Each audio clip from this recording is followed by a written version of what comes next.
चंद्र नमस्कार वैसे तो इवनिंग या नाइट में करना सबसे अच्छा माना गया है, बट आप इसे कभी भी करें, बस अपने रूटीन में शामिल ज़रूर कीजिए। सबसे पहले हम शुरुआत करते हैं अर्ध चंद्रासन। दोनों तरफ बॉडी को स्ट्रेच करना है। उसके बाद देवी आसन करना है। ट्रायंगल पोज में स्विच करना है। ट्रायंगल पोज के बाद पार्श्वोत्तानासन में स्ट्रेच करेंगे, गर्दन पूरी अंदर लेकर जाएंगे। इसके बाद धीरे से अंजनेय आसन में अपनी बॉडी को पीछे की तरफ स्ट्रेच कीजिए। Inhale when you do that and then gently switch to Skandasana. Skandasana is the mid point of Chandra Namaskar. इसके बाद सेम सीक्वेंस ऑपोजिट साइड में हम रिपीट करेंगे।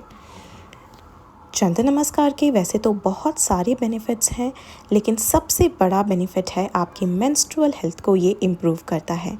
आपकी स्ट्रेस एंजाइटी को कम करता है, स्लीप क्वालिटी को इम्प्रूव करता है एंड आपकी बॉडी में it provides a cooling soothing sensation.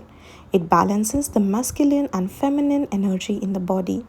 It also balances the pitta element in the body.